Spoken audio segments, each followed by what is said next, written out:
யாழ்ப்பாண இராச்சியத்துடன் தொடர்புடைய மரபுரிமை சின்னமாக பேணப்பட வேண்டிய ஒரு குளம். முன்னர் ஒரு காலத்தின் பிக்குகள் நீராடினர் என்று வந்து நின்றார் நாகவிகாரையின் பிக்கு. குளத்தை புனரமைத்து நாகவிகாரையிடம் கொடுக்கப் போகின்றீர்களா என்று வந்து நின்றார்கள் தமிழ் தலைவர்கள். மிகப்பெரிய அழுத்தங்கள் எதிர்ப்புகளுக்கு மத்தியில தான் இந்த ஆரியகுளம் புனரமைக்கப்பட்டது. குறிப்பாக பக்கத்தில் இருக்கக்கூடிய விகாராதிபதி மற்றது பல அரசியல் கட்சிகளுடைய சதி.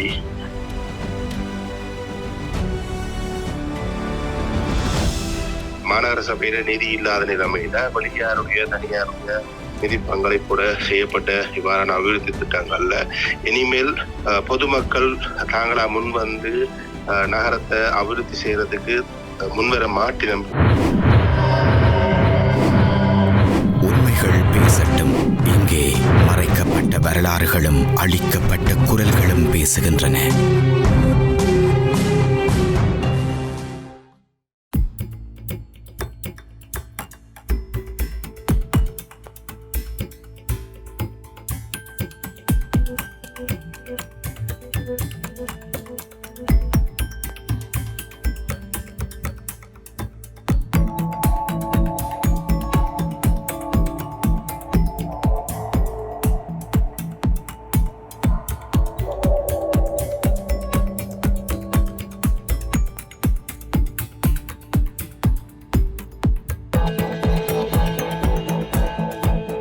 ஆரியகுளம் என்பது ஆரியர்களுடையதா அல்லது ஆரிய சக்கரவர்த்திகள் காலத்தில் உருவாக்கப்பட்டதால் இப்பெயரை பெற்றதா என்றெல்லாம் கேள்விகள் எழுப்பி இறுதியில் ஆரிய சக்கரவர்த்திகளுக்கும் ஆரிய குலத்திற்குமான தொடர்பு வரலாற்றாசிரியர்களால் முன்வைக்கப்பட்டது.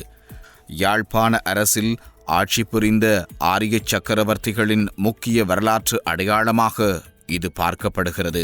யாழ்ப்பாண இராச்சியத்துடன் தொடர்புடைய மரபுரிமை சின்னமாக பேணப்பட வேண்டிய ஒரு குளம், அதுவும் நகரின் மத்தியில் காணப்படும் குளம் கவனிப்பாரற்று காணப்பட்டது. ஆகாய தாமரைகள் வளர்ந்தும் பொலித்தீன் பிளாஸ்டிக் கழிவுகளாலும் நிறைந்தும் காணப்பட்டது. அந்நிலையில் அப்போதைய மாநகர சபையின் முதல்வரான சட்டத்திரணி வி மணிவண்ணனின் தூய கரங்கள் தூய நகரம் என்னும் திட்டத்தின் மூலம் இந்த மரபுரிமை அடையாள சின்னம் 2021 புனரமைக்கப்பட்டு பாதுகாக்கப்பட்டது. இதற்காக சுமார் 4 கோடி ரூபாய் செலவு மதிப்பீடும் செய்யப்பட்டது. மொத்தமாக 4 கட்ட புனரமைப்புகள் ஏற்பாடுகள் செய்யப்பட்டிருந்த நிலையில் முதலாம் 2ஆம் கட்ட புனரமைப்புக்கு சுமார் 2 கோடியே 80 லட்சம் ரூபாய் செலவானதாக கூறப்படுகிறது. குளத்தின் அருகிலுள்ள தனியாருக்கு சொந்தமான காணியொன்றினை வாங்குவதற்கான மதிப்பீட்டு பணிகள் முன்னெடுக்கப்பட்டதோடு குளத்தின் நடுவில் ஒரு சிற்றுண்டி சாலை அமைக்கும் திட்டமும் இருந்தது. இவை முதலாம் 2ஆம் கட்ட பணிகளாக முன்னெடுக்கப்பட இருந்தன. இவற்றிற்கான நிதியினை தியாகி அறக்கொடை நிறுவனர் வழங்கியிருந்தார். புனரமைப்பு பணிகளின் போது மத மற்றும் அரசியல் ரீதியிலான பல்வேறு விவாதங்கள் எழுந்தது. ஆரிய குலத்தில் முன்னர் ஒரு காலத்தின் பிக்குகள் நீராடினர் என்று வந்து நின்றார் நாகவிகாரையின் பிக்கு.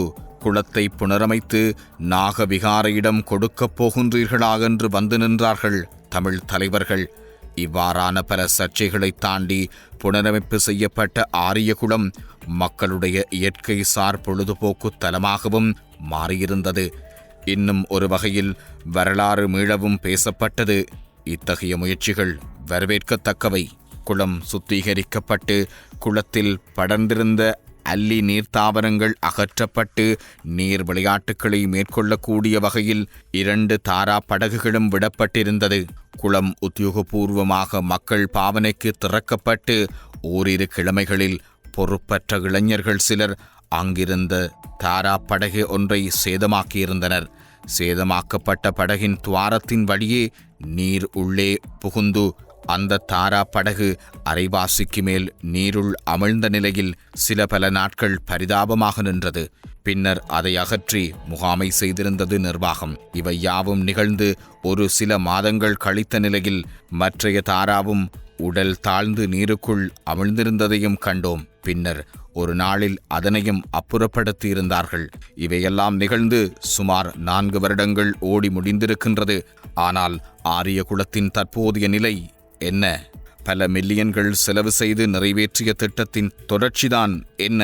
குளத்தை தூர்வாரி நீர்மட்டத்தை பேணுதல், குளத்தைச் சுற்றி நடைபாதைகள் மற்றும் அமரும் இடங்களை அமைத்தல், இரவு நேரங்களில் மின்னொளி அலங்காரங்களுடன் கூடிய நீரூற்றுக்களை அமைத்தல், நகரின் வெப்பத்தை குறைத்து நிலத்தடி நீர்மட்டத்தை உயர்த்துதல் என்று பல நல்ல நோக்கங்களோடு பெருந்தொகையான நிதி செலவழித்து புனரமைக்கப்பட்ட ஆரியகுளம் தற்பொழுது கேட்பாரற்று காணப்படுகின்றது.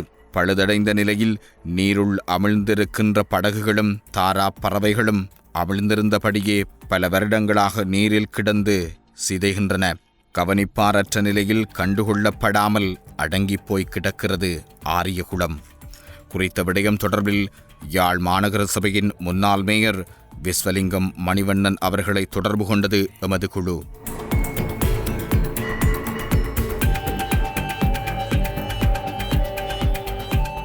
ஆரியகுளம் திட்டம்ன்றது தனியார் நிதியுதவியோட டிசிடி நிறுவனத்தினுடைய உரிமையாளர் வாமதவா தியாகேந்திரனுடைய நிதி பங்களிப்போட 27 மில்லியன் செலவு செய்யப்பட்டு புனரமைக்கப்பட்டது.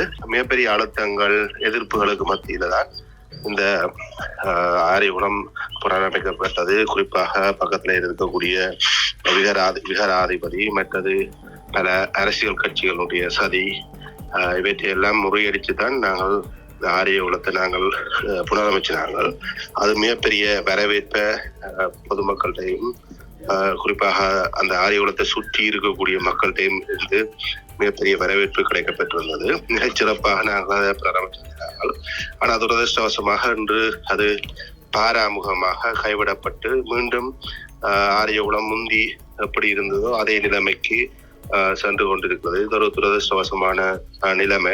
குறிப்பாக மாநகர சபையில நிதி இல்லாத நிலைமையில வெளியாருடைய தனியாருடைய நிதி பங்களிப்போட செய்யப்பட்ட இவ்வாறான அபிவிருத்தி திட்டங்கள்ல இனிமேல் பொதுமக்கள் தாங்களா முன் வந்து நகரத்தை அபிவிருத்தி செய்யறதுக்கு முன்வர மாட்டினம். இவ்வாறாக தங்களுடைய நிதி கைவிடப்பட்டு வேஸ்டாக செல்லுமாக இருந்தால் எந்த ஒரு நன்கொடையாளரும் முன்னுக்கு வந்து இவ்வாறான ப்ராஜெக்ட்ஸை செய்யறதுக்கு முன்னுக்கு வர மாட்டினோம்.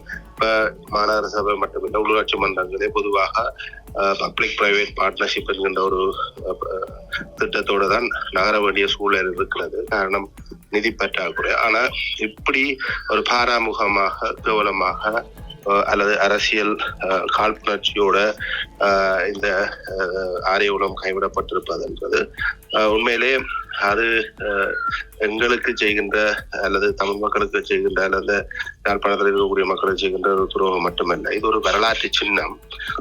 நாங்கள் அதை மரபு வழி அதனுடைய வரலாற்று தொன்மையை நாங்கள் அதுல எழுதி போட்டிருக்கிறோம். 3 மொழிகள்லையும் எழுதியிருக்கிறோம். இது ஒரு தமிழ் ஆரிய சக்கரவர்த்திகளால் செய்யப்பட்ட கட்டப்பட்ட நல்லூர் ராசதானியோடு தொடர்புபட்ட எங்களுடைய நாங்கள் ஒரு ஆண்ட இனம், எங்களுக்கு ஒரு ராசதானி இருந்தது என்று பறைசாற்றுகின்ற ஒரு குலமாகவே நாங்கள் இதை புனரமைத்து அந்த வரலாற்று தொன்மையையும் அதிலே நாங்கள் பதித்திருக்கிறோம். இந்த ஆரியகுலத்தை சிதைவடைய விடுவதன் ஊடாக எங்களுடைய மரபு வழி சின்னங்களையும் அளிக்கின்ற துரோகத்தனத்தை இன்றைய மாநகர சபையினுடைய நிர்வாகம் செய்கின்றது என்றுதான் நான் கருத வேண்டியிருக்கிறது. அதாவது இந்த விடயம் தொடர்பாக நீங்கள் மாநகர சபையினுடைய கவனத்திற்கு கொண்டு சென்றீர்களா? பல தடவை அந்த உள்ளூராட்சி மன்ற மாநகர சபை உறுப்பினர்களோடு கதைத்திருக்கின்றேன். அவர்கள் செய்வதாக சொல்லியிருக்கிறார்கள். ஏற்கனவே மாநகர சபை புதிய நிர்வாகம் பொருட்படுத்தவுடன் என்னிடம் கேட்கப்பட்ட பொழுது நாங்கள் அவசரப்படக்கூடாது, இப்பொழுது புதிய நிர்வாகம் பொருட்படுத்தியிருக்கிறார்கள், அவர்களுக்கு கால அவகாசம் தேவை என்ற கருத்தை நான் கூறியிருந்தேன். ஆனால் இன்று 1 வருடம் ஆகிவிட்டது அவர்கள் பொறுப்பேற்று. ஆனாலும் துரதிருஷ்டவசமாக இதுவரை எந்த முன்னேற்றமும் அந்த இடத்திலே காணப்படவில்லை என்பதுதான் துரதிருஷ்டவசமான உண்மை. ஆகவே அவர்கள் அரசியல் காழ்ப்புணர்வோடு செயற்படுகிறார்களா என்ற சந்தேகத்தையும் அதை ஏற்படுத்தி இருக்கிறது. உண்மையிலே நான் இது சம்பந்தமாக டிசிடி நிறுவனரோடு நான் தொடர்பு கொண்டு நீங்கள் முன் வருவீர்களா, மீண்டும் இதை நாங்கள் முன்னர் இருந்தது போல செய்வதற்கு நீங்கள் தயாரா என்று வினாவியிருந்தேன். அவர் அதற்கு ஆம், நிச்சயமாக நான் மீண்டும் பணம் தருகிறேன் இதை செய்வதற்கென்று. அவ்வாறாக இருந்தால் நான் இப்பொழுதும் அதை சொல்வதற்கு தயாராக இருக்கிறேன். மீண்டும் அதை நாங்கள் புனரமைப்பதற்கு எங்களாலே முடியும். அதற்கான அனுமதியை மாநகர சபை வழங்குகின்ற பட்சத்திலே நாங்கள் மீண்டும் நாங்கள் எவ்வாறு புனரமைத்தோமோ அந்த பழைய நிலைமைக்கு தியாகராஜா டிசிடி அறக்குறை நிறுவனத்துடைய தலைவருடைய நிதி அனுசரணையோடு மீண்டும் உயிர்ப்பிக்கலாம். ஆனால் இதிலே இருக்கக்கூடிய பிரச்சனை என்னவென்றால் நாங்கள் மீண்டும் அதை உயிர்ப்பித்த பின்னர் அதை மீண்டும் பராமரிப்பின்றி கைவிடுவதாக இருந்தால் அதை செய்வது பொருத்தமற்றதாக இருக்கும் என்பது என்னுடைய கருத்தாக இருக்கிறது.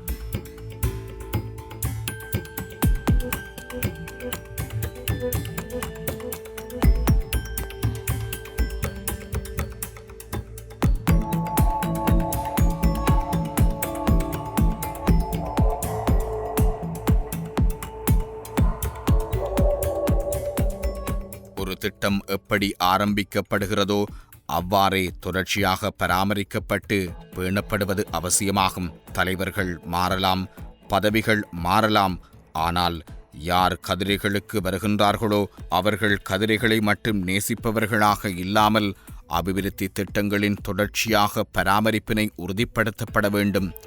ஆரியகுலத்தின் தற்போதைய நிலை தொடர்பில் யாழ் மாநகர சபையின் பாராமுகத்திற்கான காரணம் என்ன? யாழ் மாநகர சபையினை தொடர்பு கொண்டோம்.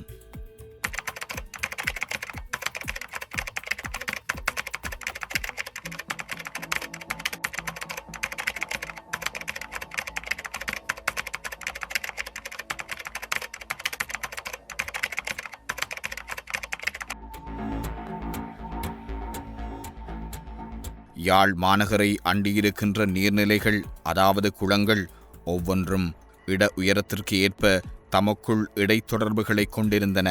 நல்லூரிலிருந்து நகரின் கரையோரத்தில் கடலுக்கு நீர் வெளியேறுவது வரை குளங்களுக்கிடையில் வாய்க்கால் தொடர்புகளும் காணப்பட்டிருந்தன. பண்டைய நீர்ப்பாசன பொறிமுறையில் பயன்படுத்தப்பட்ட கேஸ்கேட் சிஸ்டம் என்கின்ற முறையில் சாயல் இங்கிருந்தது. இவை ஒரு குளம் நிறைகின்ற போது வாய்க்கால்கள் வழியே அடுத்த குளத்திற்கு நீரை கடத்தி சங்கிலி தொடர்புகளை பேணி வந்தது. ஒவ்வொரு குளமும் நீர் உயர்வதற்கான பாதையினையும் நீர் வெளிச்செல்வதற்கான பாதையினையும் கொண்டிருந்தது. இதனால் மழை காலத்தில் திடீரென ஏற்படக்கூடிய வெள்ளப்பெருக்குகளும் மட்டுப்படுத்தப்பட்டது. ஆனால் மக்களுடைய பொறுப்பற்ற நடத்தையும் கழிவுகளின் தேக்கமும் இந்த வெள்ளநீர் வாய்க்காலில் அநேகமானவற்றை சேதப்படுத்தியிருக்கிறது என்பதும் இங்கு குறிப்பிடத்தக்க வேண்டிய விடயம். இந்நிலையில் யாழ் மாநகரின் மத்தியில் அமைந்து புவியியல், வரலாற்று மற்றும் பண்பாடு ரீதியில் இப்பிராந்திய மக்களின் வாழ்வியலோடு பின்னி பிணைந்த மரபுரிமை சின்னமாக விளங்குகின்ற ஆரிய குலத்தினை கண் திறந்து பார்க்க வேண்டியது உரிய நிறுவனங்களினதும் அதிகாரிகளினதும் மக்களினதும் கடமையும் பொறுப்புமாகும். உண்மைகள் பேசட்டும் நிகழ்ச்சி இன்னும் உரக்கப் பேசும்.